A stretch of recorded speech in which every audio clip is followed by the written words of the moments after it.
Okay, so I just spent the last 10 minutes talking about this whole van life stuff. And in the video, I paused to say, okay, I'm going to check the camera. Go to check the camera. It's not recording. So I'm going to start over. I had already gotten halfway through the story, but essentially what I'm going to do is just talk about how I got interested in van life and then how I got to this point of finding the van that I finally purchased. Gotta go through this again. Damn. Okay, so I started grad school 2017, August 2017, and sometime soon after starting, I fell into the YouTube hole of van life and like this van living community.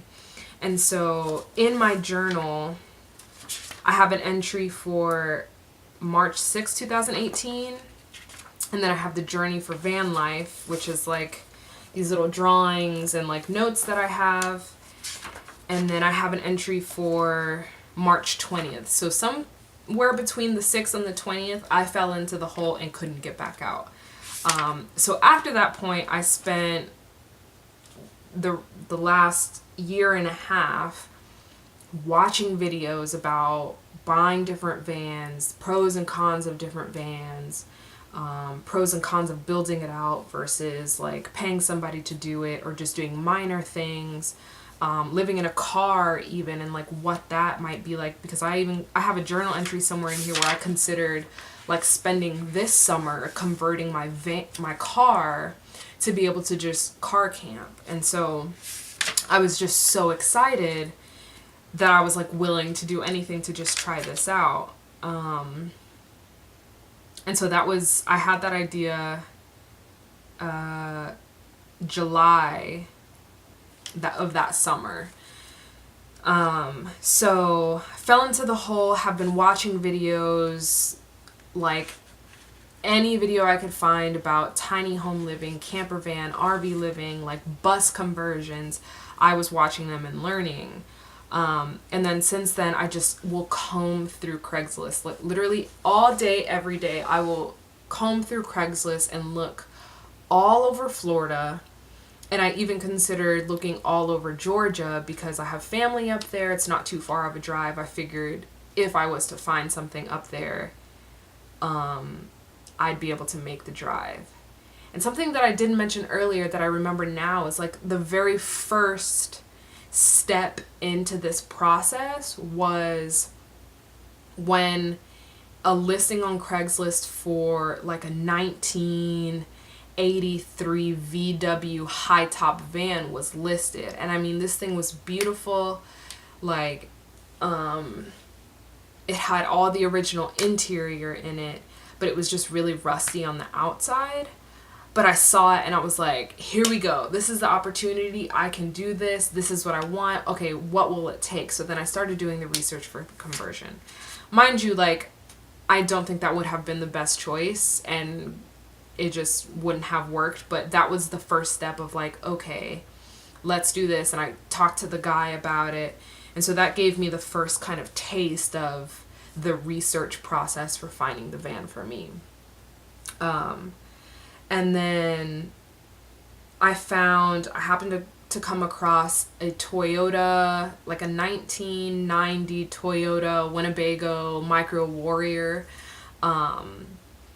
in Tallahassee where I was based, or where I am based depending on the time, but found that, went with a friend and looked at that, and that was the moment where the whole van life thing was solidified for me. I was really affirmed in that this was something that I could do and something that I wanted to do. So like being able to step inside of a small camper van like that and to be able to feel the material, see how it feels to stand inside and be inside and drive it, and I don't know, it just really solidified this whole concept of living in a vehicle and living my life out on the road. But funny enough with that story, we went on a test drive And like we get to the gas station because it's low on gas. I put it in park. The guy gets out to pump gas. He comes back and he's like, yeah, I forgot my ID and my wallet and everything. And I'm like, I forgot my ID and wallet too. So we're both out here driving illegally. He gets in to drive away and the car doesn't start. And me and my friend are kind of like,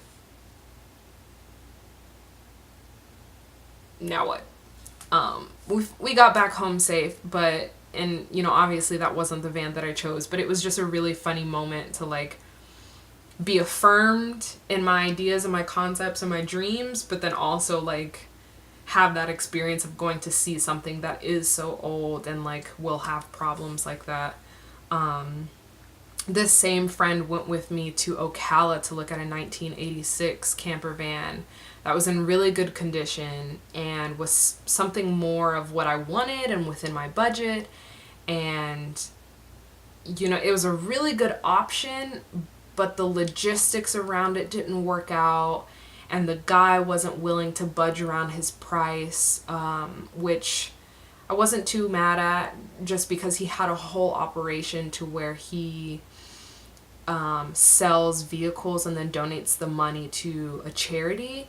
But his whole house is set up to renovate really old cars. So like we pull up and he has a camper van in the driveway, but in his garage he has like 3 or 4 different fully restored 1950s, 1960s cars that are like in pristine shape. So while I appreciated the opportunity to go see it and to talk with him and to really feel the space, feel the materials, and feel myself within it, really allowed me to understand again that, okay, I can do this.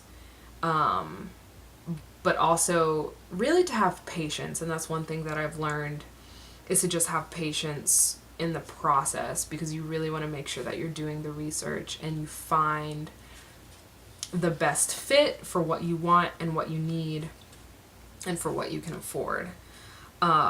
So again, still constantly looking on Craigslist all day, every day. There were other vans that I had reached out to people about, but like either sold too fast or weren't willing to budge on the price, or there were different things that weren't working, or like maybe the van just sat too long, or like things that didn't quite feel right, or I didn't have the means to go pick it up even if I wanted to.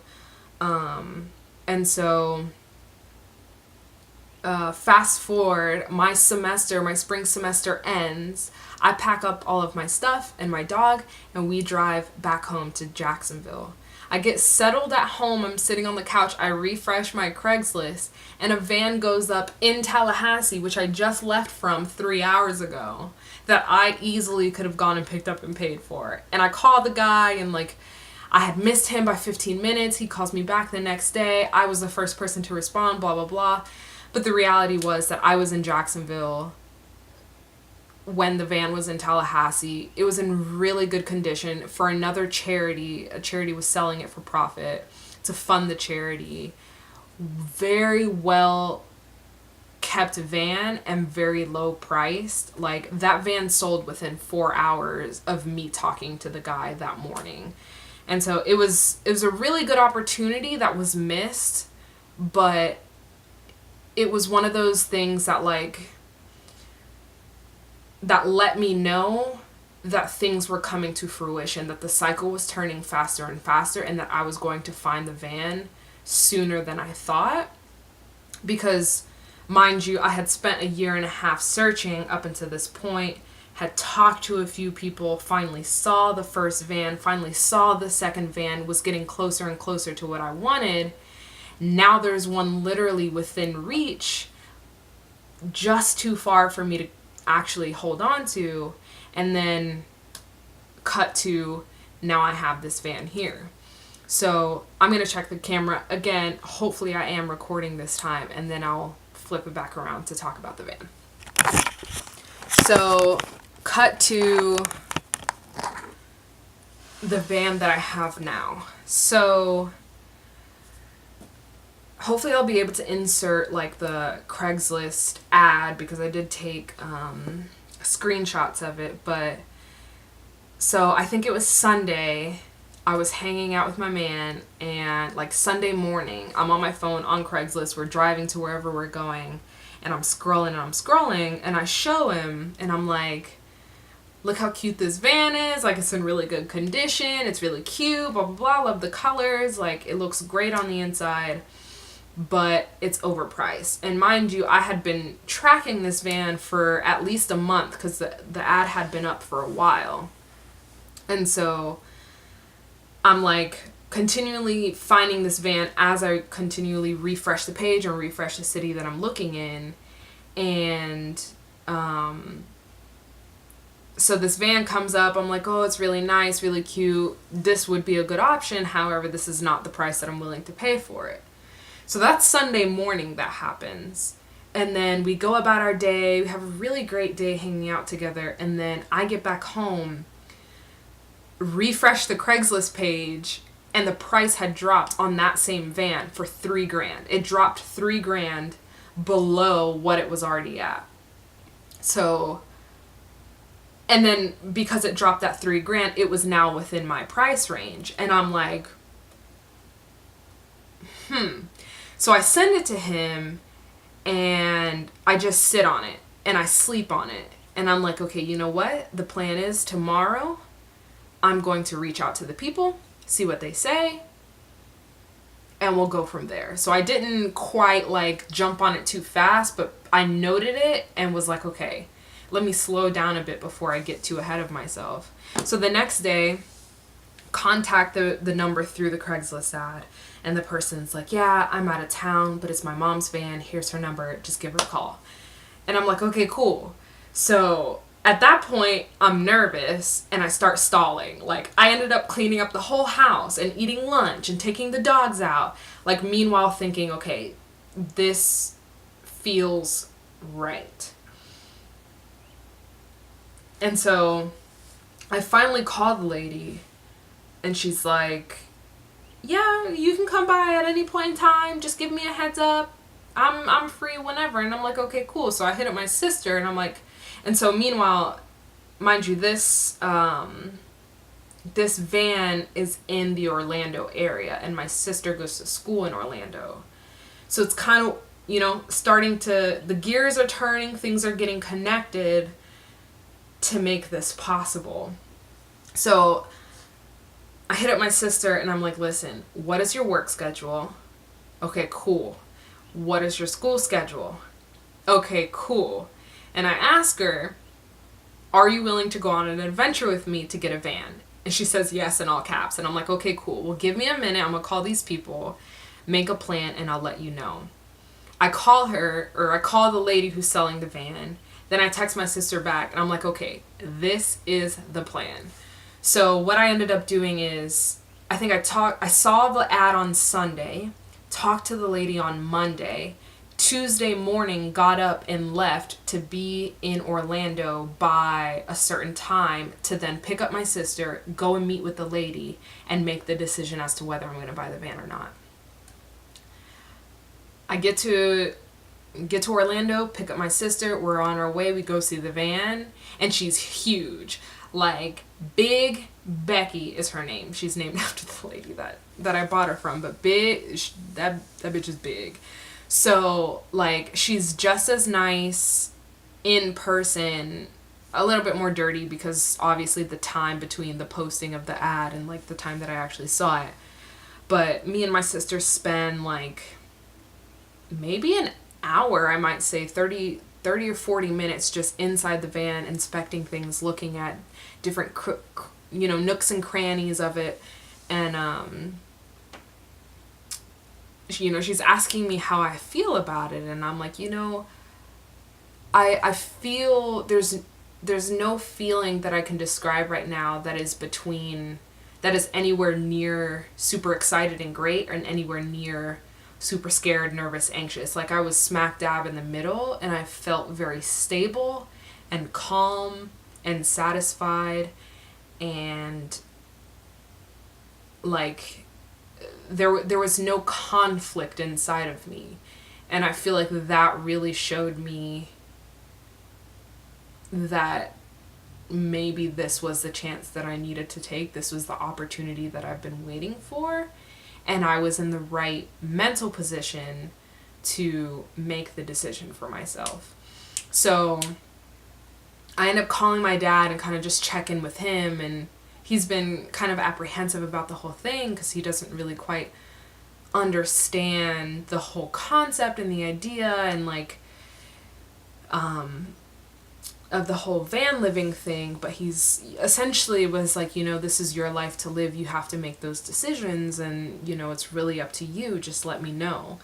And so I'm like, okay, thank you. Get off the phone. Me and my sister hop out the van, and she's like, okay, I'm gonna go to the side and let you handle that. So I go to the lady, and she's like, she's got her purse, she's ready to go. Like, we can tell she's getting impatient, and we find out later it's because she needs to go home and feed her chickens before it rains. So I'm like, okay, let me go talk to this woman. So I go outside, and I ask her, will you take this much even for it? And mind you, what I told her was $500 less than what the new price was for the van after that $3,000 drop. So I was like, will you take this even for it?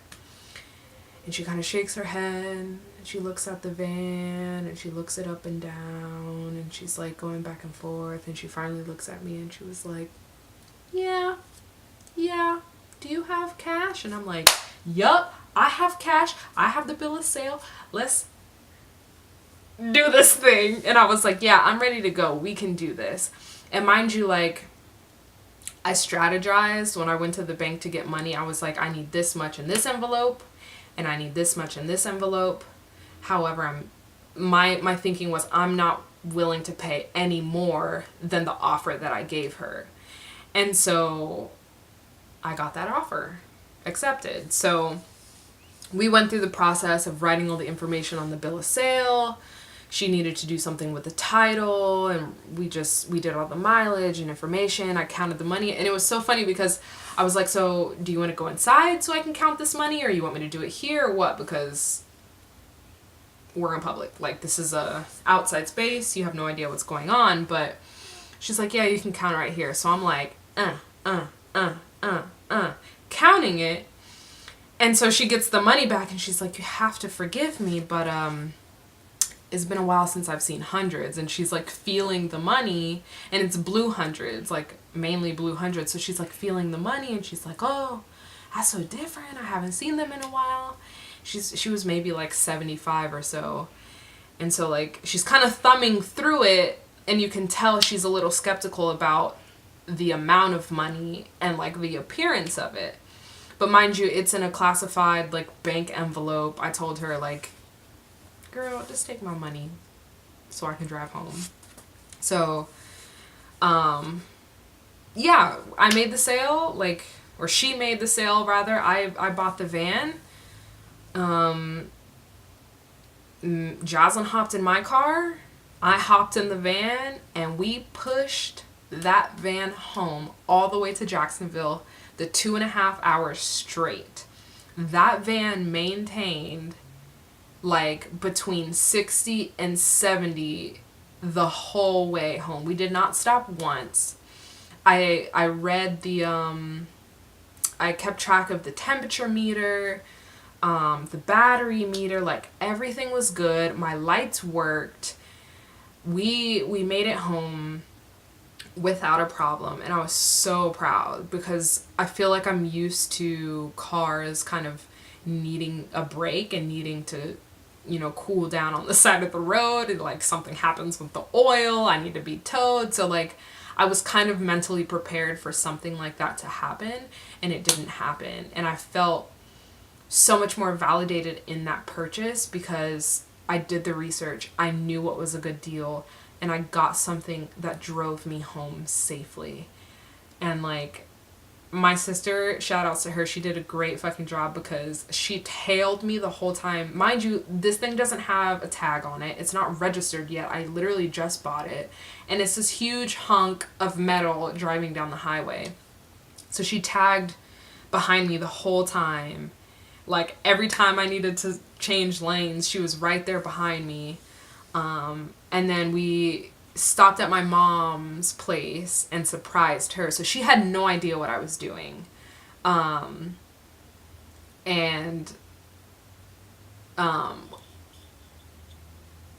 brain fart. So she had no idea what I was doing because we originally had plans to have lunch together. And I was like, okay, well, we're probably going to have to, oh my God, excuse me, postpone that because something came up. And she had no idea. And she had been asking me, like, are you okay? You sound short of breath. Like, you've been kind of, like, weird with me. And I'm like, I know, and I'm sorry, but, like, I really have something to do. And so she didn't know anything. I drove down to Orlando, got Jaslyn in the van, came back. We stopped at her house. And so I surprised her by being at the house. And then it was a double surprise for my sister to be at the house. And then she's like, what are you guys doing here? What are you doing here? And we take her outside and she's like, what did you do? Oh my God. And so I have a video of it that I can include, but it was really good. So we ended up surprising her with it. And she was, just like she always is, super supportive and like,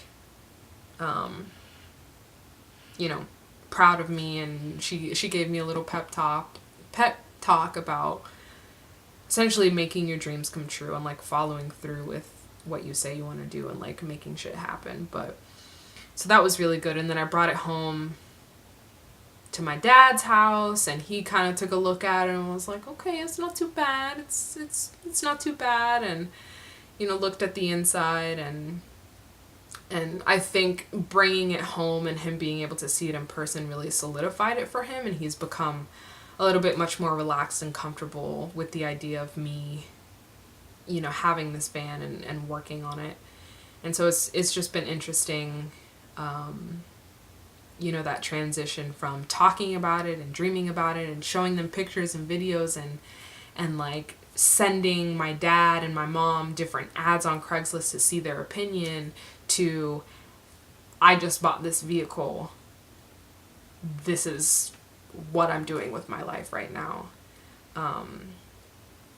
So yeah, so I brought the van home, showed it to my dad, and then Benisha came later to look at it and we talked about it and started conceptualizing like what it was that I wanted to do and like how he'd be able to help. And then, so because the thing is so big and my dad has a big truck too, I needed to park the van somewhere other than the driveway. And so we happen to live on a cul-de-sac. So I'm like, okay, I'll just park this thing on the edge of the cul-de-sac and then I'll figure it out as I go when I get the registration and insurance and then find a storage space for it, right?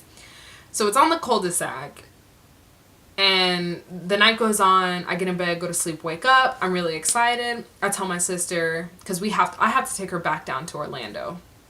So we're getting ready, I'm finally ready waiting on her and I'm like, you know what? I'm gonna go outside and look at my baby, right? I grab the keys, go outside, and from across the cul-de-sac, I'm looking.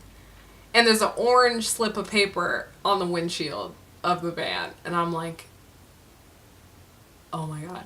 So I go up, I didn't even get in the van, I just grabbed the slip, and it says like sheriff's office, violation, abandoned vehicle, whatever. And so essentially, I assume somebody called the cops on it because it's a neighborhood, there are kids around, it's a big ass camper van that like people, there's stigma around it, you know, around living in a van and like weird shit. But so I guess somebody had called the sheriff, they came and put an abandoned vehicle slip on it, and essentially it said like if it's not moved it'll be towed by the state, blah blah blah, whatever. And so I'm freaking out. I'm like, hold up, because is this a ticket? Is this like automatically saying that you guys are coming to get this vehicle, or what's going on? So I call them and I'm like, listen, I just bought this yesterday. Haven't been to the DMV. What can I do? What is this? And they essentially were like, yeah, it's just a warning. Just move it to your property, and it will be fine, and go through the proper stuff that you need to do. So the van is in the driveway. It's fine. She's big and beautiful, and there is room for my dad to get in and out. And then that just brings me to today. So the van is sitting pretty out there. I've been going through the process of getting insurance, and so then I can then go to the DMV and find a storage space for it, and then start the whole demolition process for the inside. But yeah, that's kind of just the long-winded story of how I came to buy Big Becky.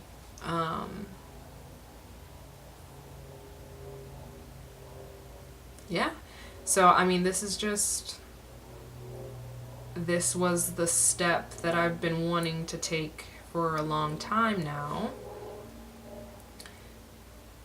and she's here. And now is the point in time where the logistical stuff, the legal stuff has to be done so that I am allowed to drive the vehicle and do what I want to the vehicle. And then I can start that process of actually working on it and transforming it. So yeah, here's to life. Here's to life. Like, I'm just trying to do the most that I can in this lifetime that I have. And I'm thankful, and I'm proud of myself. So manifestation doesn't happen without work, and I've been working. So I hate that I just did that. Yeah, so I'll keep you updated. I'll keep you updated.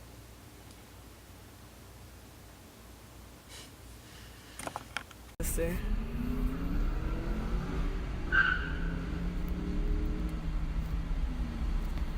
Big Becky rolling through, and